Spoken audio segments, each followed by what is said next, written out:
नमस्कार मैत्रिणींनो, स्वाद मराठीमध्ये आपण लॉकडाऊन संपेपर्यंत प्रत्येक दिवशी सकाळी 9 वाजता घरच्या साहित्यातून होणारे टेस्टी भाज्यांचे प्रकार अपलोड करतोय. तर त्यातलाच आजचा आपला प्रकार झटपट होणारा टेस्टी राजमा. हा राजमा बनवण्यासाठी 2 मध्यम आकाराचे कांदे, 2 मध्यम आकाराचे टमाटे, आलं, लसूण आणि थोडेसे मिरच्यांचे तुकडे यांना आपल्याला थोडंसं परतून घ्यायचंय. थोडंसं परतल्यानंतर 2 ते 3 मिनिटं झाकण लावून याला आपण एक वाफ काढून घेऊया. आणि वाफ काढून घेतल्यानंतर याचं आपल्याला जितकं शक्य आहे तितकं बारीक वाटण तयार करून घ्यायचंय. आधी राजमा शिजवून घ्यायचा आणि नंतर तो फोडणीला घालायचा.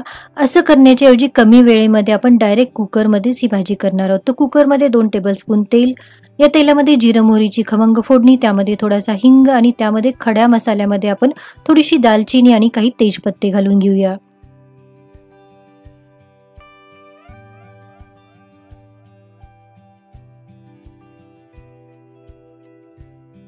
आता यामध्ये आपण तयार करून घेतलेलं वाटण घालून मध्यम आचेवर तेल सुटेपर्यंत हे वाटण आपल्याला परतून घ्यायचंय.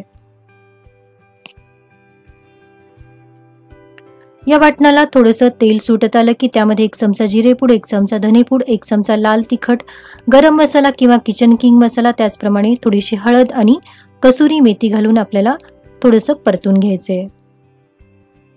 अंदाजे पाव कप राजमा मी रात्रभर भिजत घातला होता. तर जितका भिजलेला राजमा असेल त्याच्या दुप्पट पाणी घालून आपल्याला मीठ घालून 4 ते 5 शिट्ट्या काढून घ्यायच्या आहेत.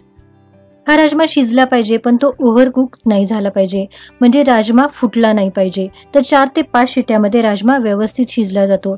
हा राजमा थोडासा भातासोबत खाण्यालायक पातळ कन्सिस्टन्सीचा होतो. जर ही भाजी तुम्हाला घट्ट हवी असेल तर जितका भिजलेला राजमा असेल त्याच्या 1.25 पट पाणी घालायचं, म्हणजे घट्ट कन्सिस्टन्सीची टिफिनला नेण्याला ही भाजी तयार होते. भाजी शिजली की त्यामध्ये थोडंसं बटर आणि भरपूर कोथिंबीर. तर अशा पद्धतीने कमी मेहनतीमध्ये झटपट होणारा टेस्टी राजम्याची रेसिपी जर तुम्हाला आवडली असेल तर व्हिडिओला नक्की लाईक करा, स्वाद मराठीला नक्की सबस्क्राईबही करा आणि त्याचबरोबर बेल आयकॉनवर क्लिक करायलाही विसरू नका, जेणेकरून येणाऱ्या प्रत्येक रेसिपीचं नोटिफिकेशन तुम्हाला लगेच मिळेल. तर पुन्हा भेटूया अशाच एका नवीन छानशा रेसिपीसह. धन्यवाद.